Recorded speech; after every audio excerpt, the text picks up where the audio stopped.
Yes, sir.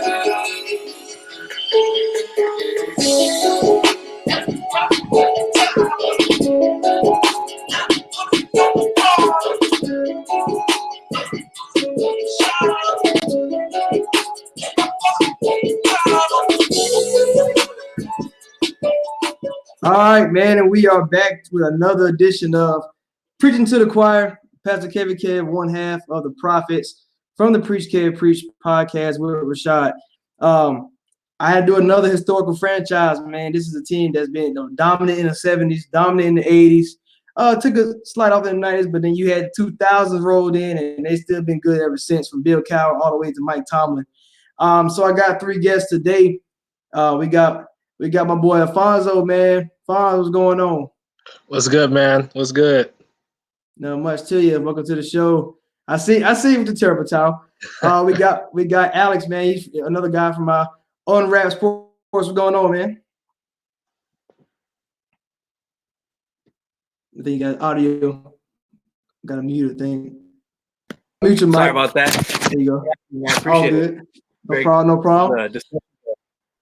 And no stranger to the show, DJ. What's going on? What up, dog? What's up? What's going on with you? Like I said, man, it's the preaching to the choir, Pittsburgh Steelers edition. We got, y'all known to great franchise, great winning. And this team, 8-8. Obviously you lost your quarterback from the get-go. I think week 2 against the 49ers, I believe. And and Mike Tomlin did a hell of a job. And week 17, you almost made I think one scenario to get in. As long as I forgot who the team got in. But I think Tennessee had to lose, and y'all win, y'all get in. So you almost made the playoffs even without Big Ben. So as far as a recap of the season, we can go straight down the list. As far as Alex, how did y'all take that season? For me, I'd say I'm happy with how we ended off. Especially dealing with the circumstances that we had, losing Big Ben. I can say I'm not disappointed in anyone on the team, but if I would say that I was disappointed in a performance from anybody, it would be Juju. That's the only person who I felt like could have been more of an asset for us. But then again, I'm also understanding he didn't have his primary ball thrower to him. So, can't really get too mad at him. But honestly, for what we had and the circumstances that we were dealt with, I say it was a successful season. Yeah, I'd actually agree with that too. As being Steelers fans, I mean, we're pretty what we get out of the team every year. So 8-8 on a regular season would have been disappointing. But I mean, having a carousel at quarterback, going between your second and third option, injuries to Connor, Samuels, Juju missed 4 games. I mean, to me, the way that was going and the defense gelling together after getting Minka to even be in the discussion of a playoff race without Big Ben, I was happy with it, definitely. I mean, I'm accepting of it. For me, it's one of those things where, like you guys said, dealing with our second and I really say fourth string, man, because I don't think we should have.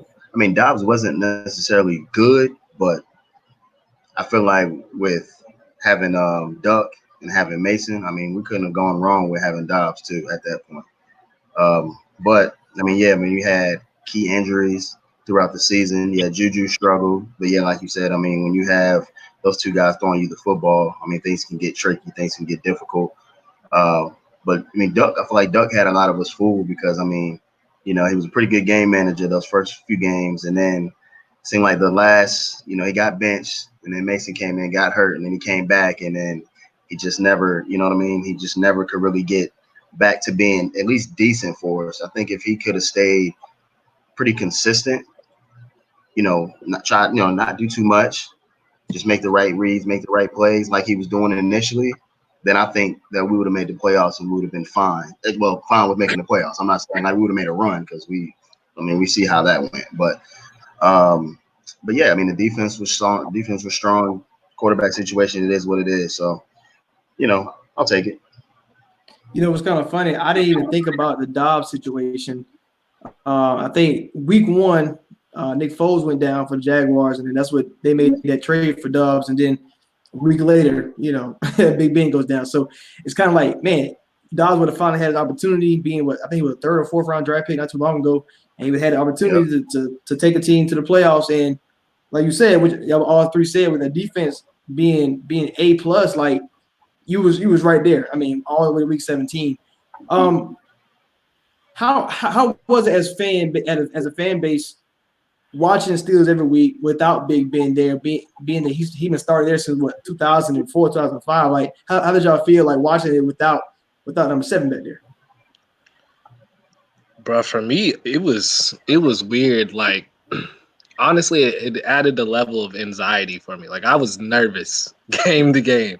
I mean, I'm good. I was good on the defensive end. I already knew that they were going to do their job, but offensively, it's just like, oh, well, we haven't really seen our backups play outside of preseason, but it's preseason, so who's really studying that for real? And so I was on the expectation of, we're just gonna go out here, and honestly, I was like, okay, when Ben went down, let's tank for a quarterback because Ben only got 2-3 years left. Let's go ahead and tank. But I mean, Tomlin being who he is, and that's why I really want to give Tomlin so much credit because he was literally having anyone out there at quarterback, and we were still like winning games. And even the games that we lost, it wasn't like we was getting blown out. We was in the game to win it. So I mean, I was nervous, man, without Ben. Yeah, it definitely gave like the fan perspective a glimpse of like life after Ben. Kind of, we've had a consistent franchise quarterback, and it really kind of showed the value that we've had at quarterback, and especially with everything Ben's gone through with being one of the most sacked guys earlier in his career.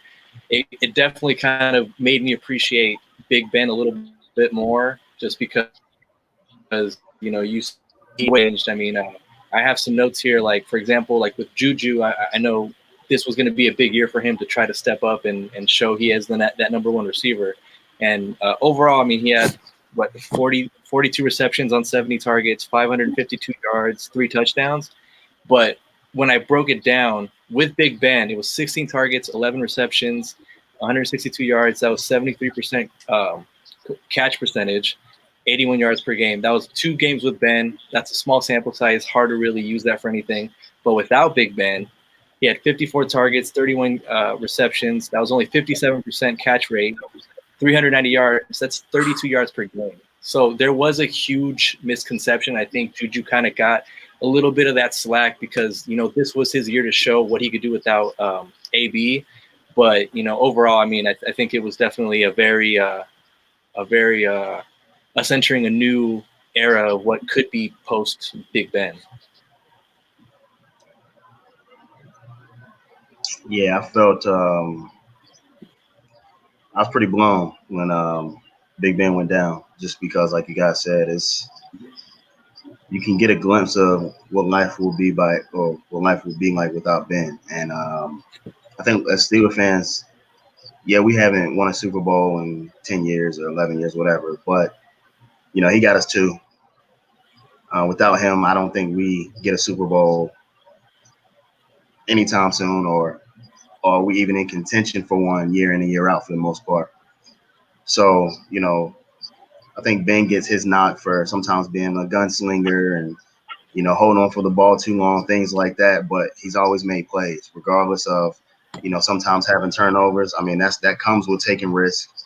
That comes with it. And he's one of the best. He has one of the best pumps I've ever seen in my life. So, I mean, life's going to be weird, without Ben, especially because we don't know year in and year out if he's going to be healthy. I mean, but it's been like that for his entire career, if you think about it. Because I don't think there's been a season where he played all 16 games, now that I think about it. So, with that being said, in my opinion, I feel like they need to go ahead and try to find somebody in the draft. And I mean, if they feel like it's a quarterback that's, for the future, not like a third rounder, Mason Rudolph, who they gave a first round grade to, which I think is bull. But yeah, definitely. but yeah, that's how I feel on that one, man. So we'll see. Yeah, I think y'all are pretty fortunate when it comes to like losing Big Ben for so long for that season, because unlike the Patriots, unlike the Chargers, unlike the Falcons in a few years, they have never seen another quarterback for the last 12 plus years, and they don't know what it's like to miss it. I always try to tell a lot of Falcons fans who wants to trade Matt Ryan, I was like, you're gonna miss him when he's gone, because it's hard to find that guy that can be your quarterback for a long time, especially how long as Big Ben been there. Like I think I was in the 4th grade when he was drafted. Like I done went to college growing up, got a real there. So it's kind of like you gotta be fortunate, and now that you got to see what life is without him, and you got to see Mason realize that he's not the future.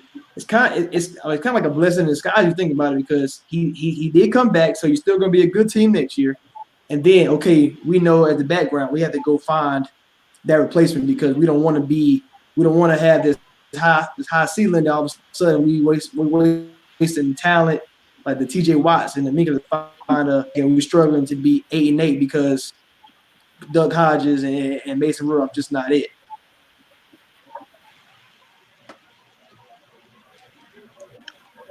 Yeah, definitely. I mean, so I kind of want to talk about like the Minka side. So the gamble y'all took. So week 2, Big Ben goes down. I can't remember what week it was you traded for Minka, but I want to say maybe like week 5-ish. One of this sounds right after you played a couple games, and yeah, I think y'all lost a couple after that. And I was kind of crazy. I was like, man, why would Pittsburgh Steelers go out their way to trade, their first round draft pick, which at the time is like, oh, it could be bad. Like Fonzo said, you said like we might as well go ahead and tank and find the next quarterback. You got, granted, outside of Burrow, Tua, Herbert, and I guess Jordan Love is kind of like, okay, was it worth? Would it have been worth it anyway? But it's like I was like, man, that first round pick could be very, very valuable, and Miami might wind up having 2 top 10 picks if this team doesn't come around. Because I think at the time, after week 1, lost to the Patriots, defense gave up a lot. I was like, man, they got a lot of work to do to win games. And then, Big Ben goes down. Oh my gosh, how are they going to survive a season like this? And the Minka trade, when you take that gamble and he come out to be an all-pro safety, obviously that first round pick not going to be what Minka is. So how did y'all feel about the gamble at the time and then now?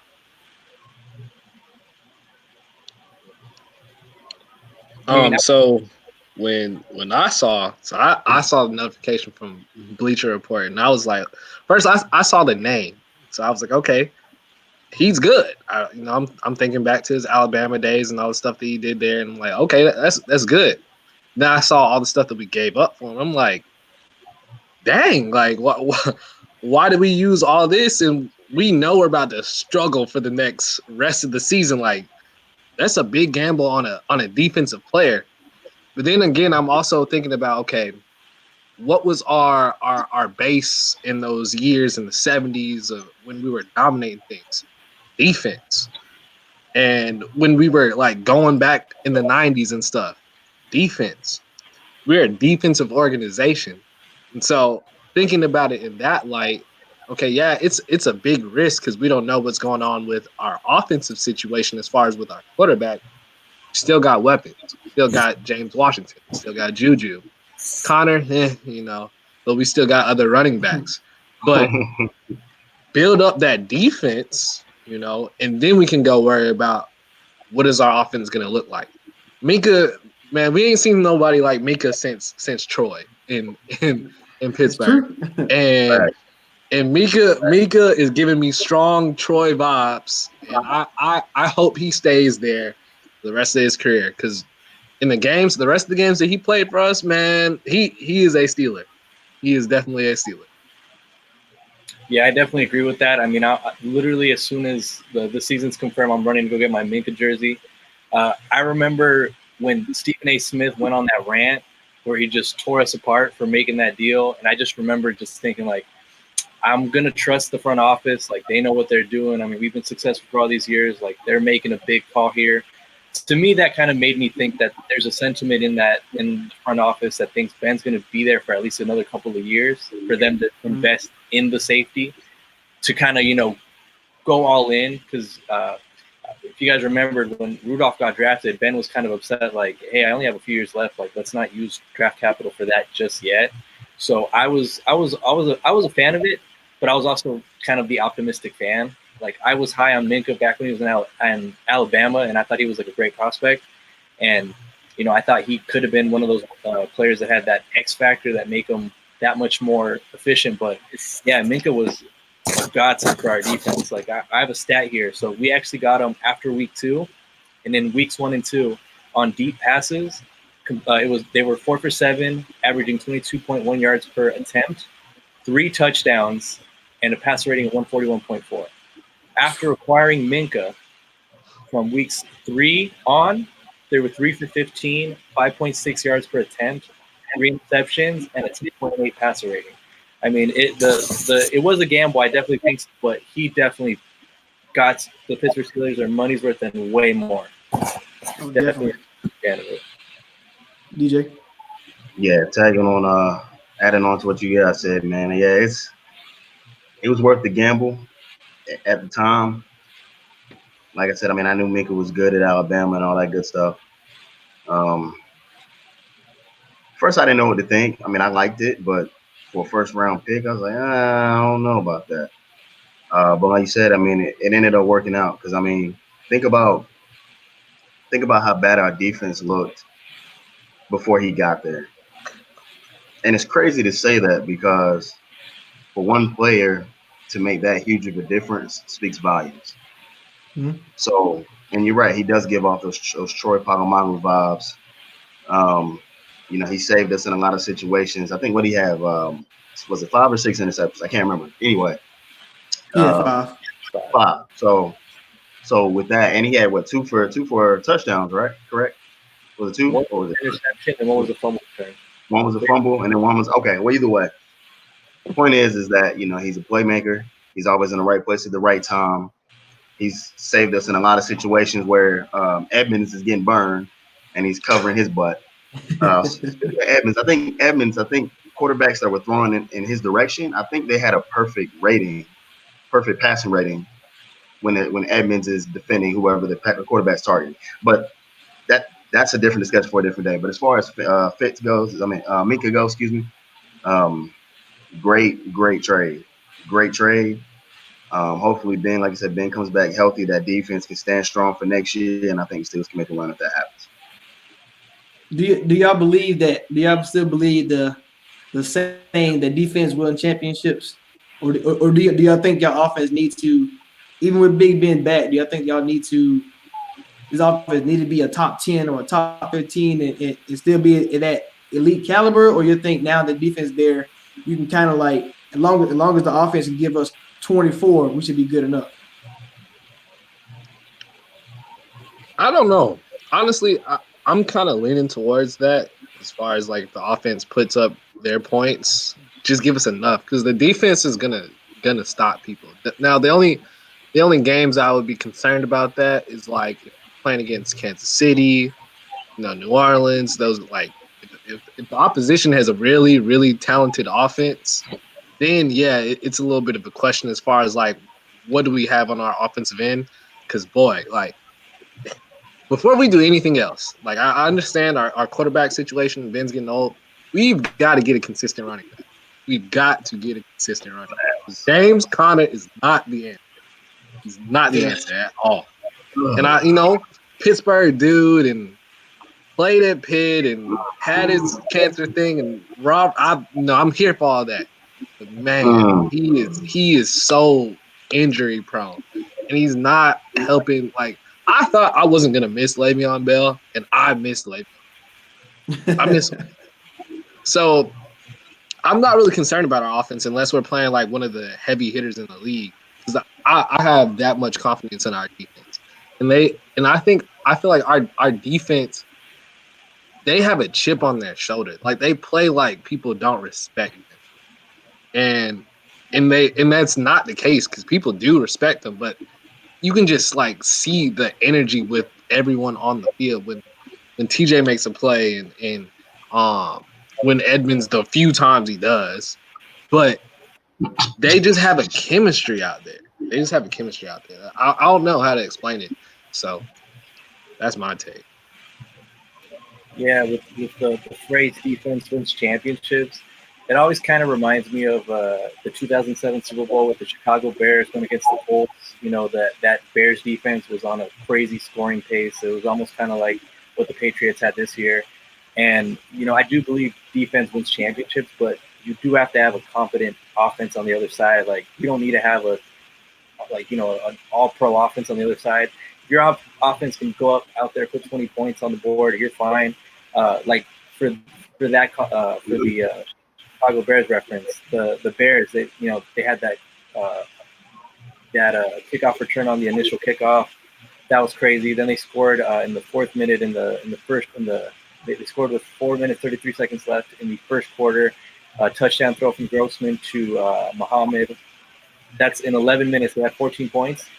For the rest of the 49 minutes, they had 3 points. They lost 29-17. Like, defense does win championships, but you need to have a competent offense on the other side. And I think if Big Ben, if he's not at the level that we've kind of gotten from him the last couple of years, I think if like it was said earlier about a running back, if we get a consistent running game going, let Big Ben kind of pick apart the defense here and there, the Steelers could make the defense win championships sentiment ring true.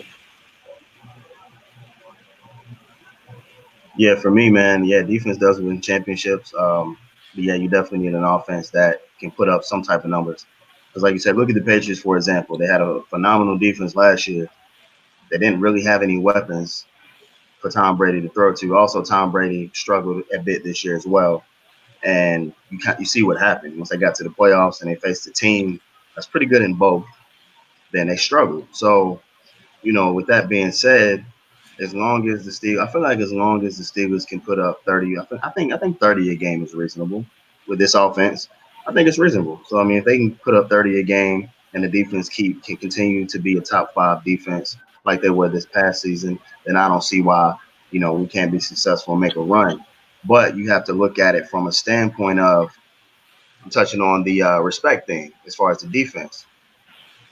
Before last year, for the past maybe about 5 or 6 years, I don't think the Steelers defense was disrespected. And the reason why I say that is because our secondary has been absolute garbage. Hardy Burns. Yeah. Oh my God. Man, he's just like his last name, Burn, And I'm a Toast. Miami fan. He stinks. But yeah, I mean, if we can get, like I said, I think the fact that we're getting back to Steeler football on the defensive side, that's a plus. So we can stay consistent with that, and this offense can get it together. I don't see why this team can't either be a contender or potentially win. I'm not going to take it that far just because we got Ben back. Because again, I mean, you're right. Connor's got to stay healthy, man. I think if Connor's healthy, that makes us a dangerous team. But here's another tip. Le'Veon Bell wasn't healthy either. Le'Veon Bell was just productive in the games that he played. So James Conner, I want him to be as healthy as possible, yes, but he's got to be productive. He hasn't been as productive, I feel like, this past year than in normal situations for him. So if he can stay healthy, if Jalen Samuels can can he turn the tide, do something? I don't know. If he can give the Steelers something and they have that 1-2 punch, then I think we'll be fine. I would say this. For your defense comes the same thing. Now we know that defenses always take a step back, and it's kind of alluding to this a little bit. You lost your nose tackle Hargrave. He took a big contract to go, right across the town, right out of Philly. Now I know like the nose tackles and the guys who does the dirty work kind of get lost in the shuffle a little bit about, they're the guys who doing the work that make TJ Watt and Bud Dupree look amazing. Now they are great players. I'm not saying they're not. I'm saying like somebody who can demand the double teams and all like that. I think that he would be missed. Now we'll talk about the draft later about maybe getting a D tackle like that. But it's like we know as an example, the defense will always regress, whether a team or not comes for and take Mike Hilton away. We don't know that yet, but it's like if the defense was A+ last year. Let's say if they drop down to A or A minus. I think adding the Big Ben factor will do wonders because if you struggled all last year with Doug Hodges and Mace Rudolph, I got the stats up right here. Both of them was 62%, 13 touchdowns and 9 picks from Rudolph. Hodges 5 touchdowns, 8 picks. Both were sacked 30 times.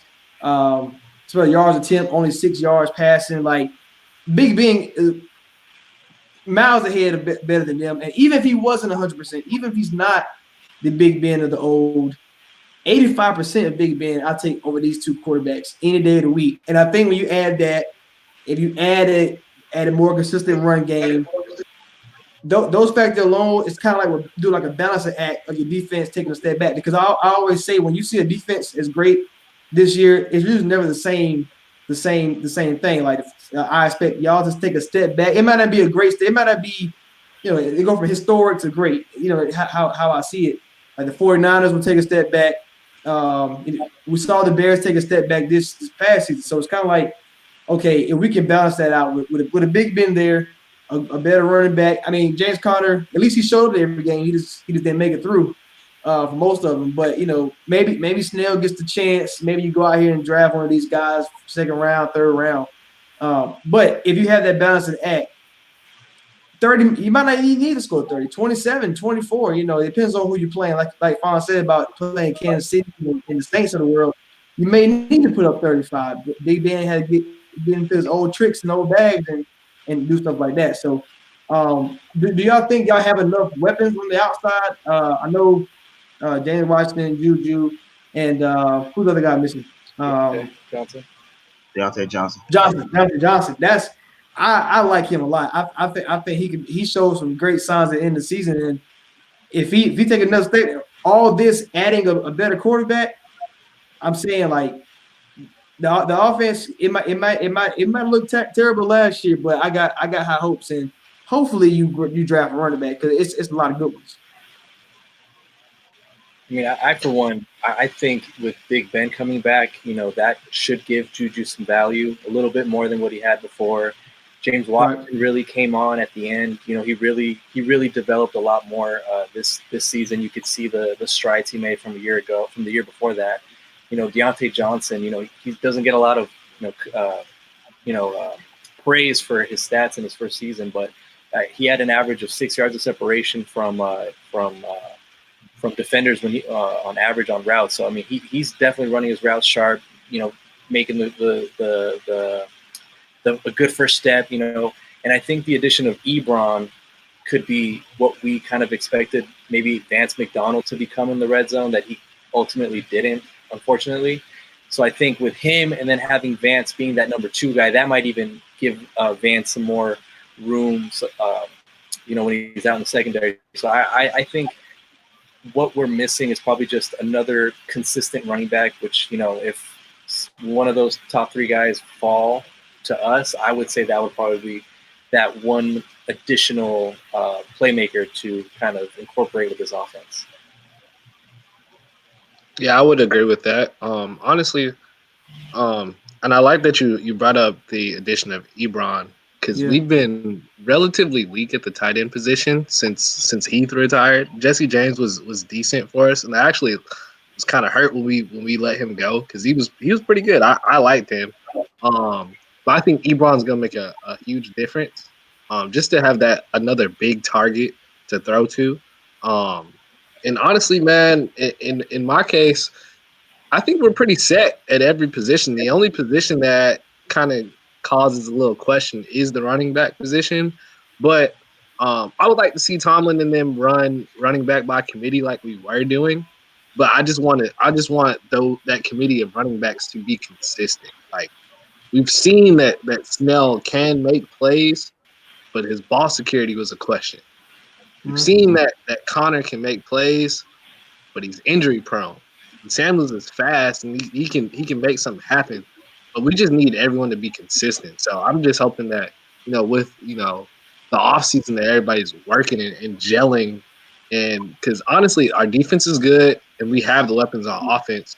We just need everyone to be healthy, and we will be a force to be reckoned with in the AFC. And hell, if we had the playoff format that we have this year, we make it. We're in the playoffs. We're in the playoffs. So I'm saying I don't know. Kansas City I think the 2 this year's seed. format that's gonna be even more of a benefit for us because we're not bad. We got it on both sides of the ball. That's true. That's true. Yeah, I agree with you guys, man. It's just one of those things where I feel like, I mean, yeah, I agree. I feel like with getting Ebron, that gives us a potential, another target for Ben to throw to. Really athletic guy, can go up and get it. He's had trouble in the past with catching too. So hopefully, yeah, he's had a good amount of drops in his time. So hopefully he's got that together and we don't really have to worry too much about that. As far as Vance goes, I'm disappointed because I had such high expectations of him because you see certain games where you're like, wow. I'm about to say that stiff arm on Monday night not too long ago. Exactly. Man. Crazy at the bar. Man. Right. But then you see other games where he disappears or he doesn't play because he's hurt. So I think if he can get healthy and stay healthy, then him and Ebron as a 1-2 punch at tight end, that's probably the most talent we've had at tight end in a long time. So I think that'd be clutch. Honestly, I think we could use one more wide receiver. I think they should use the draft to make that decision. But yeah, I mean, I like what we have. I mean, don't get me wrong. I think Juju and Washington and Johnson, I think that's a solid 3. I think that's a productive 3. But I still think if we get one more that has a little bit of speed and that can make a difference as a rookie, I'm cool with it. You know what I mean? Whether that be Rieger or Higgins, or I guess Higgins isn't really a blow-by guy, but we can get Rieger or whatever, then I'm cool with it. So as far as every other position, though, we're set. I mean, just running back, consistency, and staying healthy. Snell's a rookie, so, he's going to take his lumps. I expected that. But I like what I saw besides, the ball security part, like you spoke on. Again, we know what Connor can do when he's healthy, but that's the key. Samuel, we really don't know. I mean, we've seen him, catch balls and slide. We've seen certain things like that out in the open, but we haven't seen it consistently. So we don't know truly what he'll provide. We know what the Steelers want him to provide, but we don't know if he can truly give that on a consistent basis. And I like him because I'm a State guy. So right. I know you like him. Yeah, I like him. But yeah, we just need the consistency from that. If we can get the consistency from, like you said, from those 3 running backs, I think get a wide receiver in the draft, I think we're good. When it comes to the AP voting on the Coach of the Year, I was very adamant about Mike Tomlin, very adamant about Sean McDermott, who I picked Buffalo Bills to be one of the best teams this year. But it wasn't even close. For the AP voting, Baltimore, John Harbaugh, 27.5 votes. Kyle Shanahan, 14.5. Matt LaFleur from Green Bay, 3. And then Tomlin and McDermott with 2 apiece. Did y'all expect it to be so landslide, like a landslide as far as that? Or do you think that, I mean, when you look at Coach of the Year, obviously he got 2 votes because they saw what he had to do. I think when you have to make shift and change a lot of things because circumstances happen, I think to me that shows you who's the best coach for that season. And I mean, John Harbaugh, 49ers and Baltimore Ravens had a great season. I mean, you can't deny 14-2 and 13-3, number 1 seeds, in their respective conferences. But it's like when it comes down to having to make fly adjustments, having to, oh man, what we thought was going to happen, we had to change in the instance. Do y'all think Mike Tomlin got slighted there, or you think that's just what it is as far as the NFL concerned? Because Mike Tomlin should definitely been, in my opinion, if he didn't win because he didn't make the playoffs, he definitely should have been number 2, or at least close to getting that number 2 spot. Well, I think I mean I understand why the other guys were up there because their teams were in contention, and they were number 1 seeds. They're always going to reward winning, but in my personal opinion, I think Tomlin should be up there for Coach of the Year every year. because I mean the man's never had a losing season since he's been there, right? And we've been to 2 Super Bowls. We had one where only lost by 4, and the other one that we lost. So I mean the man clearly knows how to coach. He knows what he's doing, and honestly, I don't think Tomlin gets a lot of credit for his management of personalities. That man has had to coach Ben Roethlisberger, Antonio Brown, and Le'Veon Bell all on one team, and you never hear no scenarios of anything crazy with him going on. Yeah, you've seen Antonio Brown's antics and stuff like that, but just look at how he's managed and was able to navigate through those things, and just the fact that he's able to do those things, and then like when he speaks about his players, you can tell that his players respect him, the other coaches around the league respect him. So I mean, I can understand why those other coaches were in those top 2 positions, because you're gonna reward winning, but when you break down the I guess the qualities of a great coach, he hits every single point. Yeah, no, I get it. The coach of the year, I think a lot of times it's the winningest coach, or the team that comes out as 1 and 2 seed in the conferences. I definitely think at 8-8, he should have been, in the discussion of it. I mean, I believe 5 of the games were lost by 7 or less. So hey, a couple moments, a couple mistakes cost us some tough early season losses, and then we were competitive with the Bills. We slipped up against the Jets, but even then we lost by 6. I think if he would have gotten 9 wins, he would have been a little bit more in the discussion. I think if he would have gotten 10 wins, which was realistic, he would have. I think that might have sealed it for him against the voters. To get 10 victories while not having a single one with your actual starting quarterback, and with the carousel we had, that I think would have gotten him the victory. But the coach of the year is always kind of the top coaches if it's like a big change from the year before. I think that's what the voters. Yeah, I'm with you on that, man. I don't know. I mean, I feel like if the Steelers wouldn't have lost basically the last 3 games, then I think Mike Tomlin would have been potentially the coach of the year. I think we would have finished like 10-6 or something like that. I think he would have gotten it, considering what we had to deal with all season. And yeah, I mean, we know he's had to deal with some big personalities over the years. Honestly, not even. I don't think even with just Le'Veon Bell, Antonio Brown. I think even with James Harrison, I think he's an interesting guy as well. So I mean, he's dealt with a lot of different personalities over the years, but he did a phenomenal job this year. Regardless of us finishing 8-8. I mean, honestly, dude, we're a few plays away from being like 11-5, or even 12-4. I mean, because you got to think about the Seahawks game. You think about the 49ers game. If Connor doesn't fumble, that's a W for us. So, I mean, you have to think about just the little things all season. It was the little things, man. And, yeah, having Big Ben out was a big thing. But, again, even with him not there, we're a few plays away from being not just a playoff team, but a high seed for the playoffs. So it is what it is. I still think he should have been in that running, like really in that running. But if he comes back next year and Big Ben puts up numbers the way he should, or is back to being Big Ben, and the defense, stands tall, I don't see why the Steelers can't be, maybe 11-5, 12-4 in that range. I'm not gonna push it, but I'm just saying if they can, hit on all cylinders on defense and offense, then I don't see why you can't be, a top 3 team in the AFC.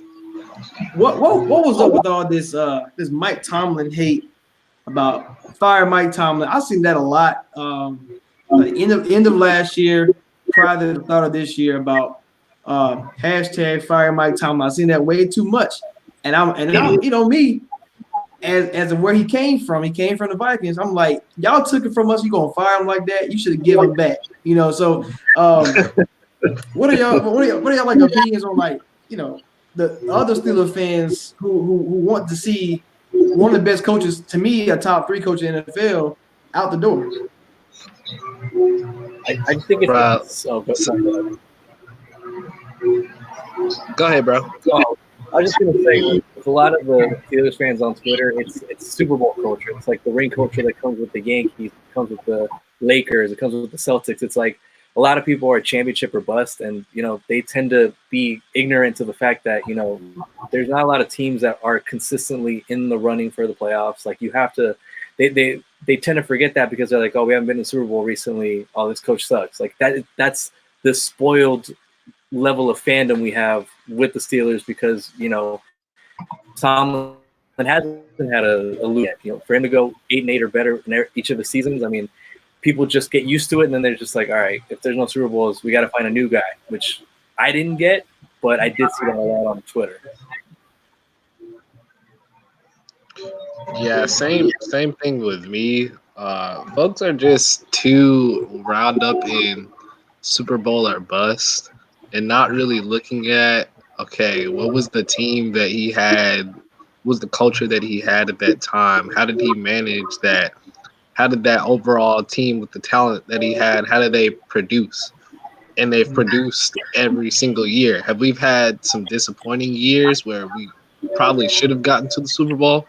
Yeah, but we don't have Tom Brady in the backfield. That we don't have the greatest quarterback of all time. Yeah, we've got a good one, but you got to also think about, okay, Ben has folded in some moments, or the defense has folded in some moments, or the offense has folded in some moments. Like you can't just put it all on Tomlin. Yeah, I understand that he's a coach, but my God, we haven't had the greatest offensive coordinator either. Like we've had some questionable calls down. That's true. We've had some questionable calls down the years and some inconsistent performances. So at the end of the day, you can't. I understand he's the game manager and all that stuff, but he's not the one playing in the game. So you can't put every single thing on him. And the man has not had a losing season. Like we've only had 3 coaches since like the 7th, since 1969. Like come on, man. Like get comfortable with the man. He hasn't given us a reason to want to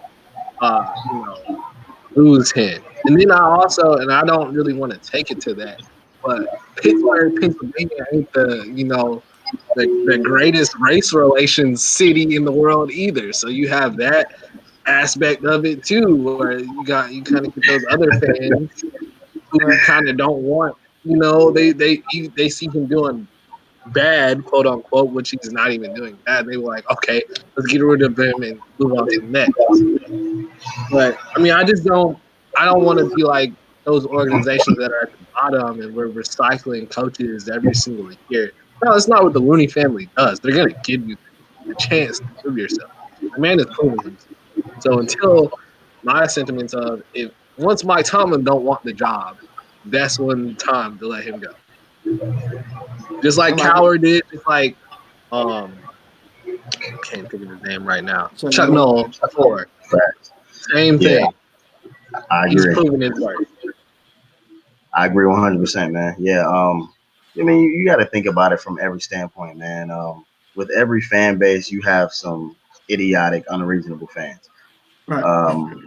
That comes with every sport, whether it's NFL, college basketball, football. It doesn't matter. You have a particular fans for every team, for every sport that do stuff like that. So when I hear the Mike Tomlin should be fired stuff, I ignore it or I just call him stupid and just keep it moving. Yeah, I mean, again, the dude's he's never had a losing season. I agree, he's the top 3 to 5 coach in the NFL. And I put it like this, man: if the Steelers are gonna consider ever firing him, then they better go get Bill Cowher again. I don't want anybody else. I don't want anybody else. If it's not Mike Tomlin, go get Bill Cowher, because I was gonna say no disrespect to this team, but disrespect them because I don't like them. Cleveland Browns have a new coach every 2 games, so nobody wants to deal with that. I mean, because if you don't have that, you know what I mean. If you don't have that consistency with your coaches, like who wants to play there? I mean, yeah, they have the talent there now, but I'm saying, look, Freddie Kitchens got fired. So I mean, what's going on? I mean, they've been the laughing stock of our division for a long time anyway. And Cincinnati's, they're running a close race with them at this point. But anyway, that's not the point. The point is, the point Right. is, yeah, Tomlin's been a phenomenal coach, man. We've never had a losing season. I feel like has he underachieved as far as maybe getting us a Super Bowl? You know, when we had Antonio Brown and Le'Veon Bell and some of those guys, sure. But again, our defense wasn't up to par at that time. It was like we had an elite offense, our defense was trash. Now we have an elite defense, our offense was suspect because we were missing, our best quarterback. So people are gonna nitpick, man. It is what it is. But no, ignore the Mike Tomlin noise.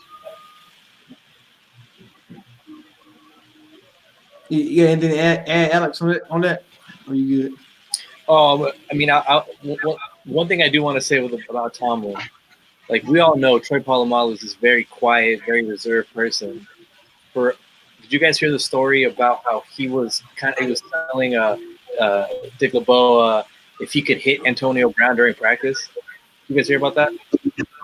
No, I didn't hear about that one.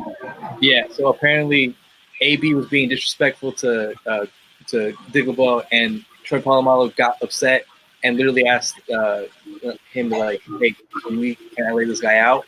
And for Antonio Brown to be like that from the get-go and for no one to really find out, I think that's a testament to the way Tomlin managed that personality. Like James Harrison and all that. General fans that don't really put an investment in trying to get to know their team, they don't see these things. I mean, look at what's going on with the Jaguars, the way they handle Jalen Ramsey, Yannick Ngakoue. It's like we don't have those distractions typically, and people, like I said, spoils fans and now realize that this is a concerted effort from the team from top to bottom. It's like you gotta appreciate the. Yeah, I get you 100%. And I always say like, if you don't have Tomlin, what's the next best scenario? Like DJ mentioned about Bill Cowher thing, is like if Mike Tomlin's not here, what is the alternative? Like, is it? I mean, who would you get to be better? You don't have Bill Belichick, so and that's why I think a lot of fans have to realize what you got, understand what you have, because like I said earlier in the show, it's like once they're gone, you're going to miss it. And I think teams like for example, I know the Colts had a year off when Peyton Manning got hurt, but it's very rare that you go from Peyton Manning to an Andrew Luck or Brett Favre to a Rodgers, to Montana to a Steve Young. It's rare when you go from a Bill Cowher to a Mike Tomlin, because you can be at the bottom of that boat like the Browns. And keep recycling, or the Bengals, who they kept Marvin Lewis for a long time. Now they got Zach Taylor, and if he don't show signs in the next few years, he gonna be out the door. So it's kind of like he'll be out next year, maybe so. But he got a red quarterback. You never know, so they might give him leeway. The last part I want to get into though. So we have the draft coming up. You know your team needs. I think I told y'all quarterback. We talk about that.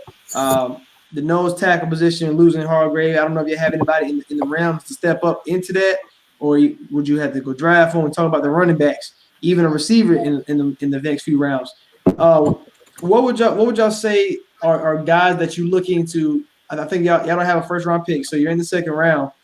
Like, what do you think is the most pressing need? We said running back earlier, but it's like, is there a particular player that y'all want at a position that you want to be a Steeler?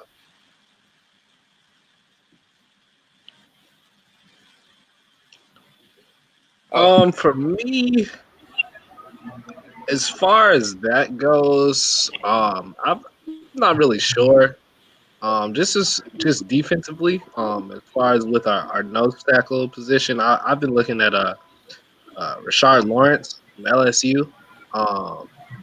I just kind of like his overall production that he had at LSU, and I mean the fact that he was able to help his defense, win a national championship, that speaks volumes, especially with who they're going against. And my favorite quarterback, Sunshine, as I like to call him. I think he played very well, had a good season. I can't really think of some individual people I just know I agree with what Bryce said earlier. As far as with, I think we do need one more receiver. That would be nice, just to have a combination of two hitters that we could have. Um, so I just want to see us focused on filling in that nose tackle position. Um, I say we trust our running backs because we got three of them. I don't necessarily think we need to draft a running back. I just kind of think this is a year to see what those pieces are going to do, what Samuels is going to do, what Connor's going to do, what Snell's going to do. Keep those running backs, but fill that position at defensive, at nose tackle, and then go out and get one more receiver. And then honestly, we can always use another DB because our DB play hasn't always been the the best. Our secondary is not the greatest. Minka helps a hell of a lot, but Joe Hayden's old, so we need another one. Edmonds is average, so we need another one at that position. But fill in those little pieces that we know that we have players that is kind of getting old. We gotta get another quarterback, man. I need a quarterback. I know Love's probably gonna be gone, and that's probably the only one we could probably get, Love or Herbert. That's actually decent in my opinion. But if we can find a way to get one of those, I want them. I would like us to not. Although I know we're probably going to be good, so we're probably not going to be in contention to get Trevor Lawrence next year. No, Yeah, I don't want Trevor Lawrence. not the Steelers, no. I can't believe you even said Oh my that. dog, Trevor. That's what I want. Oh man. Honestly, yeah, I don't know who. Oh, go ahead. My fault, bro. Go ahead. Oh no, you good. You good. I kind of have some notes on some players that could be available in the defensive, in the secondary around our pick. Ohio State, Damon Arnett. He attacks the catch point very well. He has pretty good athleticism, but that might be a bit of a concern. We have Holmes from Clemson safety, Damon Arnett. He did play a lot in the slot, which I think we kind of like with our safeties to kind of move him around. So I think he could be a good pick, especially if Edmonds doesn't, figure it out in this upcoming year. And then we have Holmes from UCLA. He's undersized, but you wouldn't really be able to tell that when you watch the tape. He's probably going to be a slot guy, which I think, we can kind of move around our defense. We can get creative with that. Those are a couple DBs around our pick that could be realistic. And one that I did see, and then I kind of see it in the mock drafts, but again, sometimes people get kind of position, like receiver heavy, if you do it with certain people. But, J.K. Dobbins seems to kind of be around that area. I mean, would you guys want to go for that if we had him? Isn't it like he's one of the consensus top three? Do you guys think he would be worth investing it based on our pick in the second round? I think that would be a good pickup. Yeah, I don't see why not. I think J.K. Dobbins, one, was dominant against Clemson, and two, also cost in the game against Clemson. But either way, J.K. Dobbins is a problem. I like J.K. Dobbins. I mean, he can run the ball, catch the ball in the backfield, and I know if I was talking about the running back by committee, is like you don't want to be predictable either. When we're bad, like Derrick Henry and Deion Lewis. When Henry's on the field, it's a run. Deion Lewis is a pass. Like if you got a J.K. Dobbins, defenses don't know. So I think when you got Snell out there, I know you're gonna run the ball. You got Samuels, I know you're gonna pass. Well, Connor can do a little bit both. So if Connor's not the future, J.K. Dobbins, I think he'll fit right in. Yeah, I agree with that. I think there's not really anybody in particular. I lied. Yes, there is. I like Highsmith from Charlotte, and I also like. I want to get Hurts, man. I don't know. I might be alone on the Hurts train, but I like Hurts. I like Hurts a lot. Man. I think we can get him in the third round. Still, yes, sir. We can get him in the third round. Take him. Hurst would definitely be a great pick. I know Big Ben may be mad again, but he got to realize, like, when you went down, like we was like the Pittsburgh Steelers shit was about to sink. Like, no, I think Hurst would be a great pickup. Like, I know somebody asked me, was like, hey, would you like your Vikings to get Hurst? I was like, it depends. If it's third or fourth round, I'll be all for it. But I see people like, oh, we should give him in the first. I'm like, no, let's slow the roll. You gotta find your value. You gotta find your value, and I think mid to third to fourth is probably his value. And with a guy like Tomlin, like, I mean, as far as being coached, like with Saban, then you got Lincoln Riley, now you got Tomlin. Like, you can't go wrong with as far as your career going. So Jalen Hurts, I heard he's been fixing his mechanics. Lincoln Riley did a great part with him, and he won't have CeeDee Lamb, but he's gonna have Juju and Washington, Deontay Johnson. So he's gonna have the receiver core to back him up. So yeah, I think Jalen Hurts would be. I feel like he's gonna go to a team where, like, use a Big Ben, where somebody in front of him like that, or like I said, like Kirk Cousins in front of him. But if he can go to a team where in 2 to 3 years he can be the starter, that's probably his best way to success. And around Pittsburgh with a dominant defense, running game, just like when he was at Alabama, I mean, it should be seamless fit right there. Yeah, and one of the knocks that I see on Jalen Hurts is that he, does one read and then he runs. And, if you guys remember Big Ben early on, he was always making magic tricks happen, Houdini disappearing from sacks. And I think, if we were to get him sitting behind Ben could kind of help him with that, because, Ben was always willing to move around the pocket a little too much early on. He's kind of developed into a little bit more of a pocket passer. I think that could be what Jalen Hurts would need in terms of development in a mentor to kind of prepare him for the future. And I have been on Hurts to the Steelers since, like, I think about the 5th Oklahoma game. So yeah. Yeah, I didn't even think about the possibility of getting Hurts. I really forgot about him. But if he's available, I say we take him, because Ben is old. Ben is like, he'll be 37, 38 this year. And 38. I don't care about Ben getting mad. If I'm a Rooney fan, I don't care about that. Like, Father Time is undefeated. For a reason. And you're not Tom Brady.